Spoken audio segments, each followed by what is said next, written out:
The recycled air of level 283 always smelled faintly of ionized dust and cheap synthesized coffee. From the window of Jackson's detective agency, it came with a side of flickering hollow ads and the distant thunder of cargo skiffs passing along the spine of the station. Neon signs from neighboring noodle joints and pawn shops painted slow-moving bands of color across the office walls, giving the place a permanent twilight glow. Luke Jackson leaned back in his chair and stared at the unpaid invoices stacked like a losing poker hand in front of him. Rent, power, data access, water surcharge, he muttered. How do we even get charged extra for water when the entire station runs on reclamation? Behind him, Emika Serum hunched over her workbench, soldering iron in one hand and a microsensor board in the other. Blue and orange fur glowed in the light of half a dozen open hollow schematics. Stray tools, cracked circuit boards, and the guts of 3 different surveillance drones were spread across the bench in what looked like chaos, but was, in Emika's mind, a very precise system. It's because you don't read the fine print, she said, not looking up. You just see the big friendly numbers and assume the universe isn't trying to rob you. The universe, Luke replied, is welcome to get in line. In the corner, Rook 248 stood inside his charging pod, huge frame outlined by a vertical band of soft blue light. The cyborg's reptilian eye was closed, but his cybernetic implants hummed quietly as he topped off his power reserves. Metal plating covered most of his tall, lean body. The remaining exposed scales were a muted green-brown, the color of a forest floor. Even in standby mode, he looked like a statue that might decide to move if someone made a bad decision. The office looked exactly how Luke liked it, lived in, but not sloppy. The main room was anchored by his desk, a solid, scarred slab of polywood facing the door, Emika's gloriously cluttered workbench along one wall, and Rook's charging pod built into the other. A short hallway led to a compact conference room with a chipped table and surprisingly comfortable chairs, and beyond that, a kitchenette that claimed to produce either coffee or tea, although neither remotely resembled either, and a tiny bathroom that surprisingly seemed like the most sanitary part of the office. Outside, a sign blinked in blue letters, Jackson's Detective Agency. Below that, in smaller text, discretion, strategy, results. Inside, at that moment, it was mostly overdue, broke, hungry. Luke pinched the bridge of his nose. Okay, step 1, don't get evicted. Step 2, maybe eat this week. Step 3, save the galaxy if there's time. As if the universe had been waiting for its cue, the office door slid open with a pneumatic hiss. A small blue-skinned girl walked in. She was slight, no more than 8 or 9 standard years, with smooth cerulean skin and striking golden eyes that seemed almost too large for her face. Her dark hair was pulled into 2 precise braids, and the hem of her simple tunic showed the kind of fraying that came from being well-loved rather than neglected. She stepped over the threshold with careful determination, like she'd practiced it in her head. Emika glanced up, ears flicking forward. Rook's eye opened inside the pod, independent sensors quietly tagging the newcomer. Small, unarmed, heart rate elevated. The girl walked straight up to Luke's desk, chin lifted. I need to hire you, she said. Her voice trembled, but didn't break. For a missing persons case. Luke blinked, then quickly rearranged his features into something more professional. Well, he said gently, you've come to the right place. Behind him, Emika set her soldering iron on its stand and swiveled her stool around, curiosity piqued.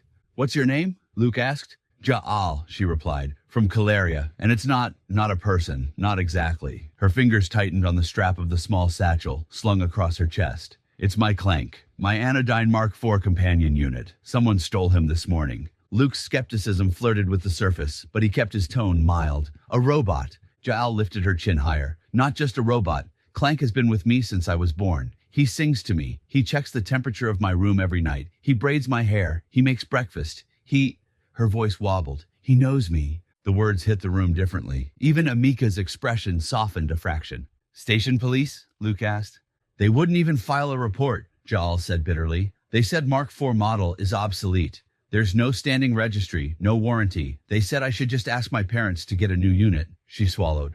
They're off station, at a trade summit. They left yesterday. When they come back and Clank is gone, She didn't finish the sentence. Ja'al reached into her satchel with both hands and pulled out a pile of small, dull metal rectangles. Credit chips. She set them on the desk like a child unloading every treasure they owned. I have 43 credits, she said. I will pay all of it if you find him. Luke stared at the sad little pile. 43 credits was not even enough to start the paperwork. He opened his mouth, ready to start explaining the delicate economics of detective work, when the door chimed again. This time, the person who walked in moved like liquid sunlight. She was about Luke's height, with orange skin that glowed warm under the office lights, crystal blue eyes, and a mane of crimson hair that flowed nearly to the small of her back. Her outfit was practical. Dark trousers, tailored jacket, but the way she carried herself made it look like a deliberate fashion choice rather than necessity. Luke's brain, underfunded and overworked, made a quick pivot. "Hello," he said, standing up. "And you are?" Behind him, Emika made a tiny sound, suspiciously like a suppressed snort. "I am Alia," the woman said, stepping inside. "Ja'al's caregiver." She stopped beside the girl, resting a hand on her shoulder. "I'm sorry for the intrusion. Ja'al insisted on coming here in person. When she heard you were real detectives, she wouldn't be dissuaded." "Stubbornness is an excellent survival trait," Luke said. "I approve." Alia gave a weary smile. "I know it's not much," she continued, nodding toward the credits, "but she is lost without Clank. Her parents will be furious if we haven't found him when they return. And if there's anything I can do to make up the difference later, I will, I promise." The unspoken, whatever I can hung in the air. Luke caught Emika's eye. The feline alien arched a furred brow ridge, her expression a mixture of amusement and warning. He looked back at Ja'al, at the girl's desperate golden eyes, at the way her small fingers clutched the strap of her satchel like a lifeline. Rent stayed unpaid. Food stayed theoretical. "Miss Ja'al," Luke said finally, "Jackson's detective agency accepts your case." Ja'al's eyes widened. "Really?" "Really," he confirmed. "Payment plan? 43 credits now, plus one future favor to be named later." Emika's ears perked. It'll be something fun," Luke added quickly. "Maybe we'll need expert advice on Calarian dessert recipes, or how to braid hair better than a Mark IV. Giles' posture relaxed by a centimeter. Alia exhaled in relief. Rook stepped out of his charging pod, heavy footsteps thudding softly on the floor. "Parameters?" he asked. Luke gestured for Ja'al to sit in the chair in front of his desk, then motioned to Alia. "Let's start with the basics. When did you last see Clank?" The story came out in pieces. Every morning, Ja'al attended a tutor center on level 310, a mid-tier education hub. Clank went with her, as he always had, walking her through the crowds and waiting outside during lessons. That morning had been no different, until Ja'al stepped out at midday and Clank was gone. "No sign of damage?" Luke asked. "None," Alia said. "No disturbed wiring, no scraped plating, just missing." "And no station cams caught anything?" Emika added. Alia's jaw tightened. "Officially, no. Unofficially, security said their footage from that segment of corridor was corrupted. Ion interference. They said it happens." "Ion interference my tail," Emika muttered. "What model did you say Clank was?" Luke asked, though he already knew. "Anodyne Mark IV companion unit," Alia said. "Series K73. Emika stopped tapping on her datapad. "Mark IV?" she repeated. "Seriously?" "Yes," Alia said warily. "Is that important?" Emika's eyes glowed faintly as she brought up a hollow screen. "It might be," she said, "because in the last 3 months, I've seen at least 24 help posts across the station mesh about stolen Mark IVs.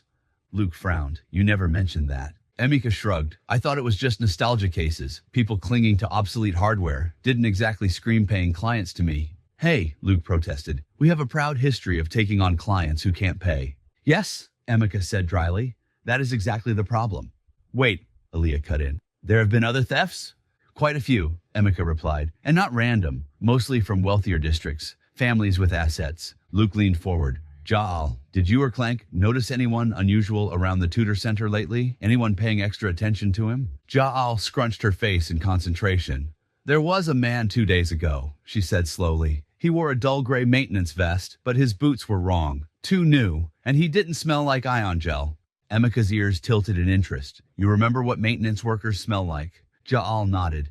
"The same crew services our building. They always smell like heated metal and cleaner. This man smelled like engine coolant and pepper sauce." Rook's lip plates vibrated faintly. That was as close as he got to a smirk. "Observant," he said. Luke smiled. "Okay. Step 1, confirm whether Clank's theft fits into a pattern." He looked at Emika. "Think you can scrape and collate those missing Mark IV reports?" Emika rolled her eyes. "Wow, use your big detective words on me, why don't you?" But she was already pulling up a dozen windows, claws flying over projected keys. Rook turned to Ja'al. "Show me visual of Clank," he said. "Full specs if possible." Ja'al dug into her satchel again and pulled out a small hollow cube. With practiced motions, she activated it, and a rotating three-dimensional image of Clank appeared above Luke's desk. A humanoid robot, just under 2 meters tall, plated in white and brushed steel, with round, friendly optics and slightly oversized hands. He used to squeak when he walked, Al said quietly. But I fixed it last year. Now he's quiet, like a cat. A what? Rook asked. Never mind, Luke said quickly. He walked them through their standard client intake, gently extracting building access codes, home security details, caretaker schedules. Alia hesitated once or twice, but Ja'al's desperate expression pushed her over the line. I'll have to change these after you're done, Alia said. You definitely will, Luke agreed. In fact, do it even if we fail. Assume anyone who wanted Clank also wants inside your apartment. We won't fail, Ja'al said fiercely. Luke smiled faintly. I like your attitude. When they'd squeezed everything they could from the initial interview, Alia and Ja'al left with a promise of updates. The door slid shut behind them, leaving the office quiet except for the hum of electronics and the distant rumble of the station. Luke leaned back. Well, he said, we have 43 credits, a stolen obsolete robot, corrupt police footage, and a kid who can out-observe half the security staff on this level. Thoughts? Yeah, Emeka said. She flicked a hollow window wide, displaying a graph peppered with data points across a station map. I think we just stepped in something big. 3 hours later, Jackson's detective agency had a timeline. Emeka's trawl of public requests, community forums, and social media posts had yielded 27 confirmed Mark IV thefts over the last 4 months, all scattered across the station's more affluent levels. Cross-referencing those with public security notices and private data leaks from a few less-than-stellar policing districts painted an uglier picture. 95% of the families who lost a Mark IV, Emeka said, had their apartments or estates burglarized within 2 weeks. Rook folded his arms, servos whirring. Pattern suggests targeted operation, not random theft. No coincidence. It gets better, Emeka added. Look at this. She brought up 3 overlapping holo records, burglary reports with grisly little details redacted. The burglars bypassed security systems like they had the instruction manual, she said. Air vents, blind spots and sensor coverage, panel overrides, the locations of private safes. In one case, they even knew the combination to a retinal lock before it was entered. Luke whistled softly. So they're not just stealing robots. The robots are step 1. Yup, Emeka leaned back, folding her arms. Mark IVs were the first Anodyne home companion line to get full environment scanners. Always-on environment mapping, audio and visual logging, biometric awareness. The works. They scan every room, every occupant, every routine, to keep families safe and understood. Nothing is more important than security, Luke quoted. I remember the ads. Well, guess what's more important than security? Emeka said. Exploiting security. So they steal the bots, Luke said slowly. Crack them open, extract everything they know about the layout, the security, the habits of the family, and then walk right in later, Emeka finished. Fast, surgical, profitable. Police? Rook asked. Don't care, Emeka said flatly. Mark IVs are discontinued. Anodyne classified them as legacy hardware 3 years ago. No active warranty, no corporate support contract. Station-side cops are overworked and underpaid. To them, these are just old toys. Luke rubbed the stubble along his jaw. Question is, how are the thieves pulling the data from the bots?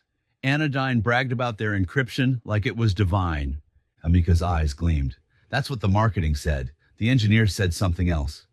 She flicked to a new window. A series of internal Anodyne memos, heavily redacted but still legible in key areas. How did you? Luke began. She gave him a look. Please, I hacked their secure channel before you finished your second cup of pseudo coffee. Luke spread his hands in surrender. Short version, Emeka continued. Mark IV firmware had a vulnerability. The data vault encryption module could be bypassed if the physical CPU core was swapped with a compromised one. Anodyne discovered it, freaked out, and quietly stopped production. Instead of recalling or patching units, they just pushed the Mark V and pretended everything was fine. Of course they did, Luke muttered. According to this, Emeka said, tapping a redacted line, the compromised CPU modules were extremely rare. Corporate claimed they'd locked down all unauthorized shipments, which obviously is a hot steaming lie. How many rare units are we talking about? Luke asked. 90 at least, Emeka said. I pulled station shipping manifests. One shop, Melter's Fix-It Emporium on level 87, ordered 60 of the things in the last 6 months. A handful of other orders scattered around the sector. But Meltar's the gold mine. Rook tilted his head. Conclusion. Meltar supplies thieves with compromised cores. Bingo, Emeka said. Or he's the middleman. Either way, that's where the trail leads. Luke's lips curled into a slow grin. Emeka saw it and groaned. Oh no, I know that look. That look, Luke said cheerfully, is the expression of a man who has a plan and absolutely no regard for things like personal safety or staying out of trouble. That's what I'm afraid of, she replied.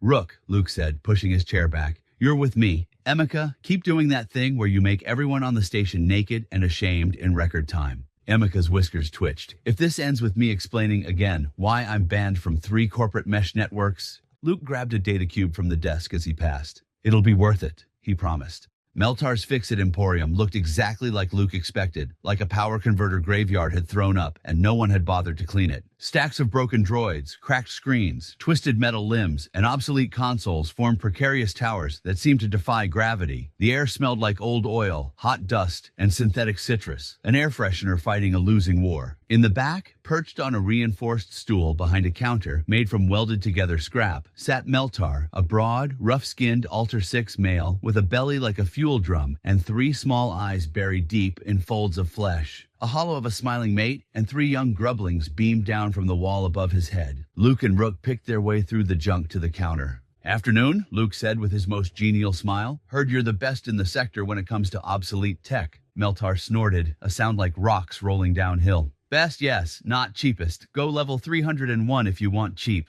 Oh, I want quality. Luke set the data cube on the counter and activated it. A still image materialized above the cube. Meltar, very clearly Meltar, entangled with a multi-tentacled alien female in front of a glowing sign that read, Private Swim by the Hour. Both of them were dripping bioluminescent water, and both of them looked very enthusiastic. The timestamp in the corner politely indicated that this had been last week. Meltar froze, all 3 eyes locked onto the image. They slid from the hollow to the picture on the wall of his mate and children, then back to the hollow. His skin tone shifted from stone gray to a mottled, sickly mauve. Now, Luke continued conversationally, before you panic, I want to make one thing clear. I'm not here to shake you down. I'm here to offer you a professional courtesy. Meltar's throat gurgled. Who are you? Luke Jackson, he said, tipping an imaginary hat. Detective, this is Rook, 248, my associate. We're currently investigating a series of thefts involving Anodyne Mark 4 companion units. Meltar's gaze darted to the side, toward a crate partially hidden behind the counter. Rook didn't move, but his internal sensors pinged the crate, 15 compact objects emitting faint but familiar energy signatures. Luke sighed. You know, people's eyes always give them away, even when they have 3. He leaned in, voice dropping. I don't care who you sleep with, Meltar. I don't care how much you pay for tanks by the hour. I do care that 60 compromised encryption cores used to crack Mark 4 data vaults passed through your shop in the last 6 months. I just sell parts, Meltar stammered. I don't know what they do with them. Sure, Luke said, and I just accidentally tripped and fell into discreet access to a police surveillance archive. Look, your problem isn't me, it's them.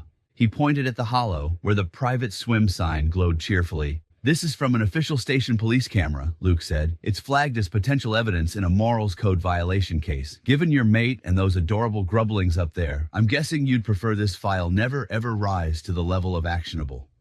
Meltar swallowed hard enough that his neck folds rippled. I can make that happen, Luke went on. I can ghost this image from the official archive, delete the original file, and make sure it never comes back. In return, you give me one name and one location. The buyer who's been taking all your Mark IV encryption cores and where he does his dirty work. Silence hung for 3 long seconds. Rook shifted his weight, metal plates whispering against each other. Advise compliance, he said mildly. His associate enjoys puzzles, but she does not enjoy mercy. Meltar made a strangled sound. Frederick Ulosi, he blurted. Human, merchant class. He owns a warehouse on level 171 Sector C. Says he runs a salvage and redistribution business. I don't ask questions.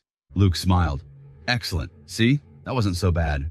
You'll delete it? Meltar asked hoarsely, glancing at the hollow again. Luke tapped the cube, collapsing the image. I'll handle it, he said. You just remember that the next time someone comes asking you to feed them compromised hardware, you have a family that deserves better. He turned to go, then paused. Oh, and Meltar? The shopkeeper flinched. Yes? If anyone asks, Luke said, you never saw us. Back on level 283, Emeka had already pulled up everything the station meshes and dark channels knew about Frederick Ulosi. Imports, exports, a few fines for improper storage, and one sealed disciplinary note with a vanished judge's name, she said. Pretty standard for someone who fences high-end goods on the side. She spread out a wireframe of level 171, highlighting a square in Sector C. His warehouse is here. Mid-tier merchant district. Not too flashy, not too dingy. Perfect place to stash a bunch of stolen robots and scrub them for data. Luke studied the feed from the cameras Emeka had quietly piggybacked onto existing maintenance drones around the warehouse. Workers moved in and out, forklifts gliding along marked paths, stacked crates with Ulysses Logistics printed on them in big, honest letters. Question, Rook said. We know they stole Clank. We know they crack Mark IV units for data. How do we prevent Jaal's family from becoming burglary number 28? We make them too tempting to resist, Luke said. Emeka's tail flicked. Ah, the idiot plan, my favorite. He grinned. We know they need time. Anodyne's memo said it takes a minimum of 36 hours to fully map and extract a Mark IV's data vault, even with the compromised CPU. It's been, 24 since they grabbed Clank? 26, Emeka corrected. I've been counting. Then we have about 10 hours before Clank's data is fully in their hands, Luke said, which means if we dangle a delicious opportunity in front of them just before the 36-hour mark, they'll be eager to pounce.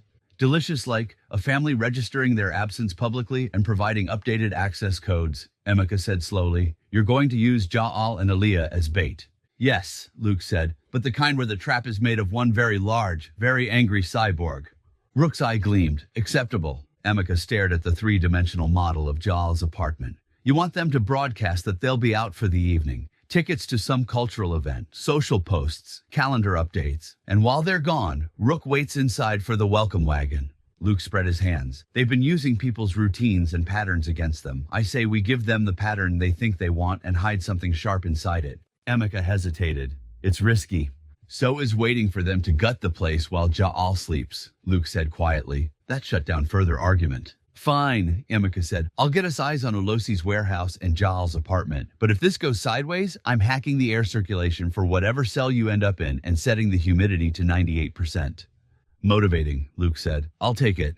They brought Alia and Jaal back to the office to explain the plan. Jaal sat in the conference room, legs swinging above the floor, while Luke projected a simplified version of their strategy in friendly colors. No mention of compromised CPUs or corporate malfeasance, just the part where bad people were using Clank to plan a robbery, and they were going to turn the tables. So, Clank is still with them? Jaal asked. Yes, Luke said, and we're going to get him back, but we also have a chance to stop them from hurting a lot of other families. Alia frowned, arms crossed. You're asking us to invite them in. We're asking you to update your public calendar, Luke corrected, and buy tickets to something on level 200. A show, a film, I don't care. Anything verifiable. Post about it on your social channels. Log the event with your building access system so it knows not to flag your absence. Then you and Jaal go, have a genuinely nice evening, and when Ulysses' goons let themselves into your apartment, they'll find Rook. Jaal looked at the towering cyborg, eyes wide. Will you hurt them? Rook tilted his head. Non-lethal combat protocols are primary, he said. I was designed as peacekeeper. I prefer immobilization. Less paperwork. We just need them alive long enough for station police to trip over them, Luke said. And for us to grab Clank.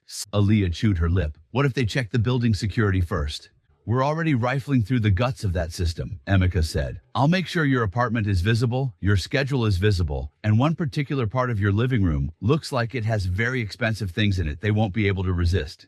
Jaal, Luke said, voice softening. I won't lie to you. This is dangerous, but it's more dangerous if we do nothing. If we take Clank back now and let them keep operating, they'll just keep hurting people. You came to us because you wanted help. This is how we help.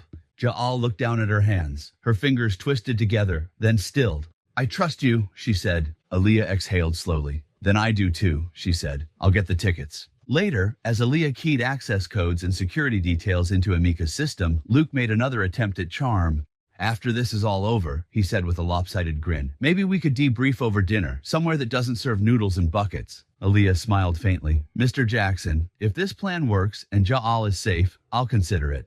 Emeka, leaning in the doorway, rolled her eyes so hard Luke could practically hear it. The next night, the station's artificial day cycle dimmed as the chronometers ticked past 18 o'clock. On level 171, Frederick Ulysses' warehouse glowed gently behind security fields. On level 283, Jackson's office lights were low, hollow displays casting shifting reflections on the walls. Luke sat at his desk with a steaming cup of dubious caf, eyes fixed on the split-screen view in front of him. One feed showing the exterior of Ulysses' warehouse, the other showing the interior of Jaal's apartment. In the next room, Jaal and Alia waited with Clank's empty charging dock, the absence like a missing limb. Amika sat at her bench with 3 different systems open. Security grids, traffic sensors, police dispatch channels. Her fingers moved in rapid, precise bursts. At 18:45 station time, movement flagged on the warehouse feed. Got them, Amika said. Ulosi's boys, 3 of them. 2 humans, 1 Helian. They're leaving the warehouse. And there he is. Clank shuffled into view behind them, walking stiffly under the weight of a crate he carried in both hands. His optics glowed a dull, muted blue. Guess they don't respect union break laws, Luke muttered. Time since theft.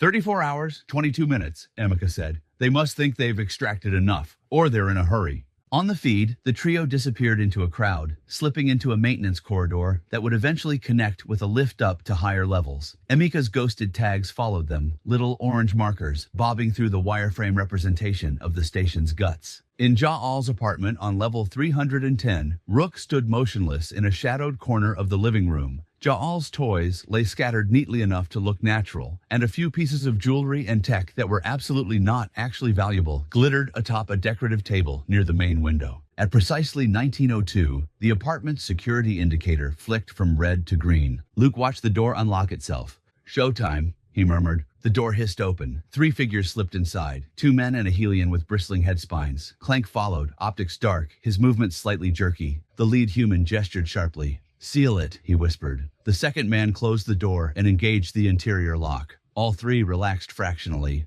Lights came up in a low, warm glow. The thieves moved with the practiced ease of professionals who knew they had plenty of time. One scanned the room with a handheld device. Another moved immediately toward the display table, eyes brightening at the glittering decoys. See? The Helian muttered. Told you, rich types never revoke old codes. Mark 4S are the gift that keeps on giving. In the corner, Rook's optics flared to life. I was wondering, he said in his mechanically deep voice, when the party was going to start. All 3 thieves whirled, hands diving for concealed weapons. They never made it. Rook crossed the room in a blur of metal and scale, his internal system switching to combat mode in a microsecond. A kinetic pulse from his forearm launcher slammed into the nearest thief's chest, hurling him backward into the wall. The second received a bala wrap to the legs, the cable snapping tight and yanking him to the floor. The Helian managed half a shout before Rook's shock stunner kissed his shoulder. 3 bodies hit the floor in quick succession. Groans, a sizzle of burned nerves, the rattle of a dropped sidearm. Clank stood in the middle of it all, crate still in his hands, head tilted slightly. Clank, Rook said, sensor sweeping him. Stand down. You're safe. Clank's optics brightened. Query, he said in a flat, pleasant tone. Define safe. Rook didn't answer. Instead, he moved swiftly, securing the thieves with improvised restraints and one of his own deployable restraint units. He triggered a tag on his internal channel. Package delivered, he said. 3 hostiles subdued, 1 Mark 4 unit reclaimed, property damage minimal. Back on level 283, Amika grinned. I love it when he talks like that. Luke exhaled the breath he hadn't realized he was holding. All right, he said. Showtime, part 2. He placed an anonymous call to station police dispatch using a filtered voice and a masked ID. Yeah, I'd like to report a break-in on level 310, residential, he said. 3 suspects currently tied up with a heavily illegal stash of data cores in a warehouse on level 171, Sector C, registered to Ulosi Logistics. You might want to bring a few friends. He ended the call before the operator could ask questions. Amika, he said. Already done, she replied. Your little tip just got pushed to extremely urgent in their system. For some reason, the filters think it's tied to 3 separate ongoing investigations and a potential station-level security risk. Luke raised an eyebrow. For some reason? I might have nudged a few flags, she said, innocent as poison. In approximately 10 minutes, half a squad will hit Ja'al's apartment, and the other half will descend on Ulosi's warehouse, with enough warrants to wallpaper a small moon. He smiled. Beautiful. At 1945, the door to Jackson's detective agency hissed open again. Rook stepped inside, ducking slightly to clear the frame. Clank walked beside him, crate now absent, hands free. Behind them came Ja'al and Alia, who had returned from their cultural event early as soon as Luke signaled the all clear. Ja'al saw Clank and broke into a sprint. Clank, she cried. The robot's optics brightened a shade. Primary charge detected, he said. Emotional output, high. Risk of collision, elevated. Ja'al flung her arms around his torso. Clank froze for half a second, then gently returned the embrace, his large hand settling on her back with feather-light pressure. Apologies, he said. My presence triggered distress. Corrective action taken. Return to primary charge. Ja'al laughed through tears. You're such an idiot, she whispered into his chest plate. Don't ever leave again. I will not depart without prior schedule confirmation, Clank said solemnly. Alia watched, one hand over her mouth. Her eyes were suspiciously damp. Luke leaned against his desk, arms crossed, watching them. Emika, perched on her stool, pretended to focus on her screen, but her tail twitched in faint approval. Station police hit Ulosi's warehouse 10 minutes ago, Emika said. They found 32 stolen Mark IV units in various stages of disassembly, plus a truly obscene amount of fenced goods. He's screaming on public channels about how the cops stole thousands of credits and a couple kilos of precious metals from him, but nobody's buying it. Public sentiment is very much burn him and salt the orbit. Rook nodded once. Good. Alia turned to them. I don't know how to thank you, she said. You saved Ja'al's home and probably dozens of other families. You could always accept my offer for drinks, Luke said lightly. Alia's lips quirked. Mr. Jackson, I suspect I'd spend the entire time listening to you recount this case. Is that a no? He asked. Consider it a deferred yes, she said, after I've convinced Ja'al's parents not to sue everyone involved, including Anodyne. They can try, Emika muttered. Anodyne will just deploy an army of lawyers and one sad press release about regrettable oversights and renewed commitments to security. Ja'al looked up from Clank's chest. How can we ever repay you? She asked. Luke and Emika exchanged a glance. Emika hopped off her stool and walked over, folding her arms. Your happiness is payment enough, she said dryly. Luke blinked. Emika gave him a sideways glance. What? You were going to say it. I just beat you to it so you wouldn't make it weird. Ja'al smiled, eyes crinkling. Then we're square, she said solemnly. Rook's optics dimmed to a calm glow. I will recalibrate my non-lethal protocols, he said. They were satisfying. Later, when the clients had gone and the office settled back into its usual hum, the news channels exploded with updates about the Ulosi theft ring. Station commentators hailed the anonymous tipster as a hero. The police chief gave a tense statement about cracking down on organized crime. Anodyne's PR channel released a vague promise to review legacy hardware policies. Luke sat at his desk with a fresh stack of messages in his inbox. Some were potential clients, residents who'd heard about the case and wanted someone who actually cared to help them. Others were from more dubious sources, people wanting to know how they'd cracked the ring, people wanting to hire them for less than legal counter thefts, and one very polite request from a law firm asking if they'd consider testifying in a class action. He flicked them aside for the moment and looked at his team. Emika was already tinkering with a set of small, smooth ingots she'd salvaged from somewhere, each one stamped with a discrete manufacturer's mark that matched an inventory line in Ulosi's confiscated warehouse manifest. Rook sat near the charging pod, quietly recalibrating his internal targeting systems. Luke cleared his throat. You know, he said, Ulosi's on public record claiming the police stole thousands of credits and several kilos of precious metals from his warehouse. Police say they never found such things. Curious discrepancy. Emika didn't look up. Truly mysterious, she said, almost like someone else got there first, tagged anything traceable for return to the rightful owners, and quietly repurposed the rest. For instance, to pay rent. Rook adjusted a small pallet of bars near his feet. Rent is important, he observed. Landlord enjoys punctuality. Luke grinned. So we're agreed. We definitely have no idea what happened to Ulosi's alleged loot. None whatsoever, Emika said. And if anyone asks, we were here all night. Fixing your accounting program. Again. The station lights dimmed as the artificial day cycle shifted closer to evening. Outside, level 283 glowed in a patchwork of neon and shadow. Inside Jackson's detective agency, the lights were warm, the air hummed with quiet machinery, and, for the first time in a while, the threat of eviction had receded. Luke leaned back in his chair, boots propped on the desk, hands behind his head. Not bad for 43 credits, he said. Emika snorted. And an entire space station's worth of corporate negligence, criminal incompetence, and emotional damage. Rook's metal-covered shoulders shifted. We will receive more cases, he said. Word spreads. Let it, Luke replied. They sat in companionable silence for a moment, listening to the hum of the station around them. Out there, millions of beings, human and alien, moved through the corridors, lived their lives, made mistakes, kept secrets. Somewhere above, Ja'al slept with Clank standing watch at her bedside again. Tomorrow, Luke said, we should probably buy a new coffee filter. We should probably buy a new everything, Emika said, starting with your wardrobe. What's wrong with my bomber jacket? He protested. Nothing, she said, smirking, as long as you enjoy looking like a walking holodrama cliché. Rook stepped into his charging pod, the blue light flaring as it sealed around him. Clichés are effective, he rumbled. Criminals underestimate them. Luke pointed at Rook. See? The big man gets it. Emika rolled her eyes. Great, there are two of you now. Neon washed across the office walls. The sign outside buzzed softly. Jackson's Detective Agency. On a station that never truly slept, in a district where people came to be forgotten, three misfits and their tiny office had just made sure one small girl, and a lot of others like her, would be remembered. Rent would get paid, cases would come. And as long as there were mysteries to solve and people who needed help, Jackson's Detective Agency on level 283 would be open for business.